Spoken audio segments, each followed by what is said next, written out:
मुख्यमंत्री उद्धव ठाकरे खामोश हैं। शरद पवार जी कहते हैं मंत्री के बारे में फैसला मुख्यमंत्री करते हैं, और कांग्रेस और शिवसेना कहती है कि देशमुख जी के बारे में फैसला एनसीपी करेगी। आज तो कमाल ही हो गया। वो शरद पवार से अनुमति लेने गए और जाके मुख्यमंत्री जी को अपना इस्तीफा सौंपा। तो देश को क्या बताया जा रहा था? Why the country was being taken for a ride? हम भी जानते हैं कि शरद पवार के इशारे पर ही वो इस्तीफा देते या न देते हैं, लेकिन हमारे उद्धव ठाकरे जी कब बोलेंगे? उनकी खामोशी कई सवाल खड़े कर रही है। ये अनिल देशमुख का इस्तीफा है। इसमें क्या कहा गया है? मैं नैतिक आधार पर इस्तीफा दे रहा हूं। ये बड़े शब्द बड़े रोचक लगे मुझे। मुख्यमंत्री जी, आपकी कोई नैतिकता है कि नहीं?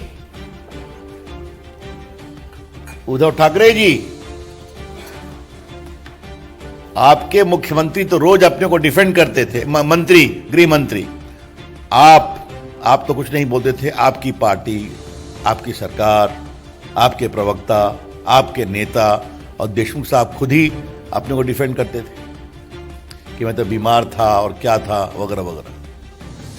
तो आज उनके शब्द से नैतिक कारण से मैं इस्तीफा दे रहा हूं, ये बात निकली है।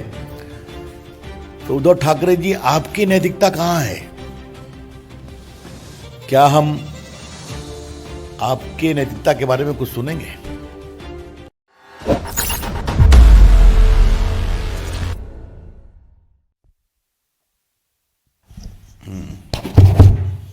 नमस्ते मित्रों। 3:30 बजे हमारी प्रेस अनाउंस थी। देशमुख जी ने इस्तीफा दे दिया।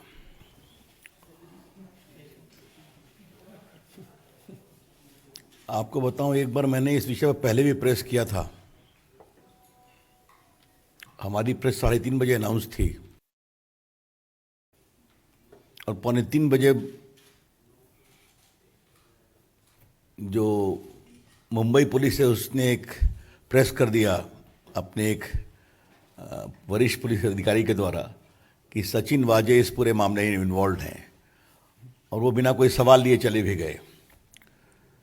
तो मोटी बात है कि हमारी प्रेस का असर पड़ता है, बीजेपी की प्रेस का। हाँ, सुबह में देवेंद्र जी ने भी प्रेस किया था। मैं 2-3 मुद्दे उठाना चाहूँगा आपके विचार के लिए। मुंबई हाईकोर्ट का पूरा फैसला तो लोड होगा तो हम लोग पढ़ेंगे, लेकिन जो उनका फैसला हुआ है उसमें पहली बात यह है कि because the principal person involved is the home minister, therefore a fair probe can not be done by the Mumbai police. हम शुरू से एक स्वतंत्र निष्पक्ष जांच की मांग कर रहे थे, और मुंबई पुलिस के द्वारा यह संभव नहीं था। थोड़ा जस्ट टू रिकॉल, और ये आज उसको रिकॉल करना बहुत ज़रूरी है कि देशमुख जी ने कहा था वाजे को कि जैसा आरोप लगाया गया था कि मुंबई में लगभग 1750 बार है, रेस्टोरेंट है, तो आप हर महीने हमें 100 करोड़ कलेक्शन करके दीजिए। तो हम लोगों ने एक विषय उठाया था कि ये टारगेट सिर्फ एक सिटी मुंबई का है, तो पूरे महाराष्ट्र का टारगेट क्या था? और ये टारगेट सिर्फ एक मंत्री, गृह मंत्री जी का है, तो बाकी मंत्रियों का टारगेट क्या था? जब हमने पहले बात उठाई थी तो हमने एक बात और कही थी कि मुख्यमंत्री उद्धव ठाकरे खामोश हैं। शरद पवार जी कहते हैं मंत्री के बारे में फैसला मुख्यमंत्री करते हैं, और कांग्रेस और शिवसेना कहती है कि देशमुख जी के बारे में फैसला एनसीपी करेगी। आज तो कमाल ही हो गया। वो शरद पवार से अनुमति लेने गए और जाके मुख्यमंत्री जी को अपना इस्तीफा सौंपा।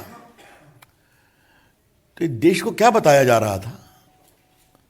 Why the country was being taken for a ride?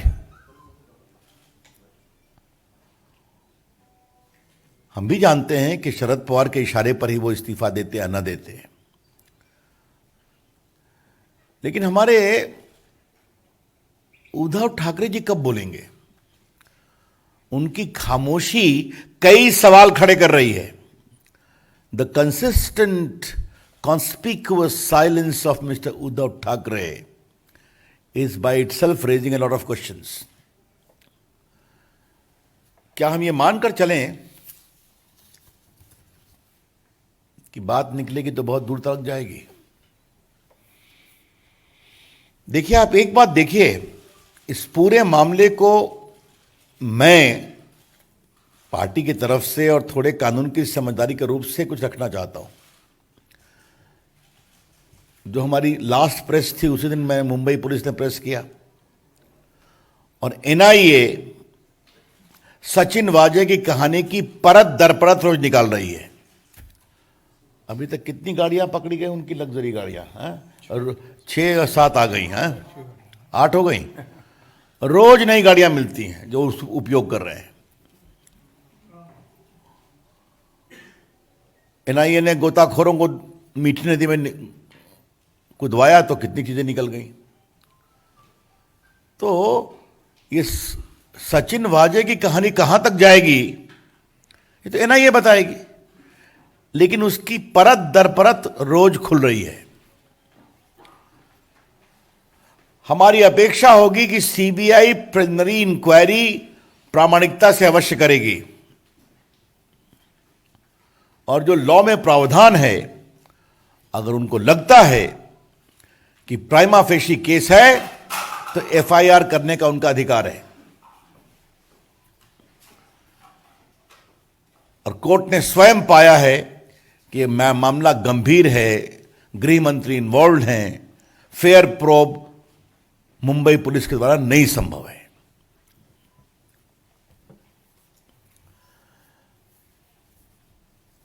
प्रमुख राजनीतिक दल के रूप में बीजेपी की, चाहे वह महाराष्ट्र हो या राष्ट्रीय स्तर पर हो, यह अपेक्षा अवश्य होगी कि इस मामले की सारी परतें खोली जाएंगी। The BJP aspects that all the ramifications of this issue ought to be investigated fairly, properly, and those who are involved must be brought to book. ये अनिल देशमुख से ने जो उगाही की मांग की, तो वो सिर्फ अपने लिए कर रहे थे या अपनी पार्टी के लिए कर रहे थे या पूरी सरकार के लिए कर रहे थे? देखिए पत्रकार मित्रों, मैं एक गंभीर विषय की ओर आपको इसलिए बार बार कह रहा हूं, यह भारत के, आजाद भारत के इतिहास में आज तक नहीं हुआ है कि पुलिस कमिश्नर गृह मंत्री पर आरोप लगा रहा है कि गृह मंत्री एक क्वेश्चनेबल कंडक्ट के एएसआई सचिन वाजे को कह रहे हैं कि तुम 100 करोड़ रुपए का इंतजाम करो। और जिस तरह से आप लोगों ने एनआईए की रिपोर्ट बताई है, होटल में रहना, एक ज्वेलरी कंपनी का 30 लाख का एडवांस भुगतान करना वाजे के ठहरने के लिए, वहां एक महिला का मिलना, नोटिंग मशीन, नोट की काउंटिंग मशीन का जाना, तो ये तो परतें खुल रही है ना। तो surely there may be a lot of linkages, बहुत से अधिक सेतु निकलेंगे इससे, और हम चाहते हैं कि इस पूरे मामले के सभी सेतुओं की जांच होनी चाहिए। We expect all the linkages of this, I would say, shameful conduct of corruption to be investigated properly. मैंने एक नाम दिया था, जैसा कि दवा में, जैसा मेरे शब्द समानता नहीं होते हैं, आप लोगों से कई बार मैंने बात करने का अवसर मुझे मिलता है। महागाड़ी नहीं है, वसूलिया गाड़ी। और मुझे यह अपेक्षा नहीं थी कि वसूली आगाड़ी एक प्रकार से रोज बरोज साबित हो जाएगी।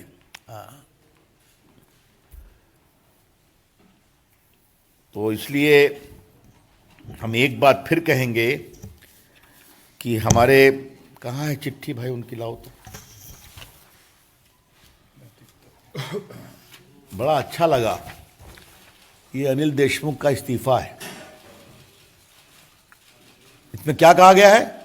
मैं नैतिक आधार पे इस्तीफा दे रहा हूं। ये बड़े शब्द बड़े रोचक लगे मुझे। मुख्यमंत्री जी, आपकी कोई नैतिकता है कि नहीं? उद्धव ठाकरे जी, आपके मुख्यमंत्री तो रोज अपने को डिफेंड करते थे, मंत्री, गृह मंत्री। आप तो कुछ नहीं बोलते थे। आपकी पार्टी, आपकी सरकार, आपके प्रवक्ता, आपके नेता और देशमुख साहब खुद ही अपने को डिफेंड करते थे कि मैं तो बीमार था और क्या था वगैरह वगैरह। तो आज उनके शब्द से नैतिक कारण से मैं इस्तीफा दे रहा हूं, ये बात निकली है। तो उद्धव ठाकरे जी, आपकी नैतिकता कहां है? क्या हम आपके नैतिकता के बारे में कुछ सुनेंगे? I think Mr. Uddhav Thackeray has forfeited the moral authority to govern. माननीय मुख्यमंत्री उद्धव ठाकरे जी, मैं बहुत विनम्रता से कहूंगा कि शासन करने के नैतिक अधिकार से अब आप वंचित हो गए हैं, जिस तरह से आपकी सरकार चली है या चल रही है। पत्रकार मित्रों, लोकतंत्र का एक बहुत सीधा वसूल होता है। लोकतंत्र लोकलाज से चलता है। लोकतंत्र लोकलाज से चलता है। Democracy is run by the standards of probity, of propriety, which the people may appreciate. 15 दिन के अंदर उनको अपनी प्रिलिमिनरी इंक्वायरी देनी है। आपको मालूम है कि CBI Delhi police establishment act के अंतर्गत एक पी करती है, फिर उसके बाद रेगुलर इंक्वायरी करती है। उस पर क्या चीज़ आएंगे तो बाकी वो कोर्ट को बताएंगे। लेकिन हमें बिल्कुल लगता है कि यह मामला बहुत ही गंभीर है और दो प्रकार से उद्धव ठाकरे फंसी हुई है। एक सचिन वाजे प्रकरण, दूसरा उगाही प्रकरण। और सचिन वाजे के बारे में मैं ज़्यादा नहीं बोलूँगा, लेकिन एक बात तो रिपीट करना है कि कोई असिस्टेंट पुलिस इंस्पेक्टर, जो पुलिस इंस्पेक्टर भी नहीं है, उसको इतने महत्वपूर्ण पद दिए गए, सारे क्राइम का इन्वेस्टिगेशन का हेड बनाया गया, जो 10-12 साल सस्पेंशन में था, शिवसेना का मेंबर बना और फिर उसको रीइंस्टेट किया गया। और रीइंस्टेट क्यों किया गया ये मैं चर्चा कर चुका हूं कि कोरोना में पुलिस अफसर्स की आवश्यकता है, क्योंकि बहुत से पुलिस वाले बीमार हैं और असिस्टेंट इंस्पेक्टर सिर्फ यही रेस्टोर किए गए और बाकी 4 पुलिस वाले रेस्टोर किए गए। और उसके बाद की पूरी कहानी आपके सामने में है। तो अगर पूरे तार को जोड़ा जाए तो ये तार क्या दिखाते हैं? एक बड़े षड्यंत्र, लूट का। If we link all these stories, chain, it point to a conspiracy of loot in which Sachin Vaje is the common factor, चाहे वो गाड़ी में रखने के बाद जिलेटिन हो या फिर बाकी हो। और आपको याद होगा कि मैंने एक बात आपको और कही थी, आज आपको खुद मैं स्मरण दिला रहा हूं। एनआईए एक्ट, इन नेशनल इन्वेस्टिगेटिव एजेंसी एक्ट के धारा 6 में इस बात का प्रावधान है, अगर कोई एक्सप्लोसिव मिलता है तो एनआईए उसको जांच करती है। और उसके सेक्शन 8 में इस बात का प्रावधान है कि अगर कोई कनेक्टेड केस उसमें आता है तो वो भी एनआईए को ही जांच के लिए दिया जाएगा। मुंबई पुलिस ये सचिन वाजे के प्रकरण को नहीं दे रही थी, जो बाकी वो कौन जो ओनर था उस गाड़ी का, स्कॉर्पियो का, जिसके हिरेन मनसुख, उसके मृत्यु की जांच नहीं दे रही थी। बाद में कोर्ट से मिला है और लास्ट जो मेरी प्रेस कॉन्फ्रेंस थी उसमें खाली उन्होंने सचिन वाजपेयी को दोषी बना करके मामले को क्लोज कर दिया। तो I am raising with you all these suspicious chain of circumstances, संदेहास्पद चेन ऑफ सर्कमस्टेंसेस को मैं आपके सामने रखने की कोशिश कर रहा हूं। इस पूरे मामले के सारे षड्यंत्र की जांच होनी चाहिए।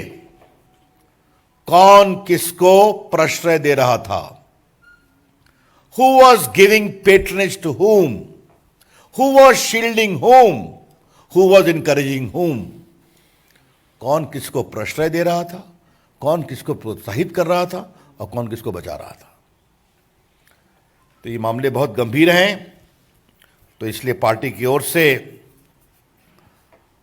हमें लगा कि हम इस बात को विस्तार से कहें।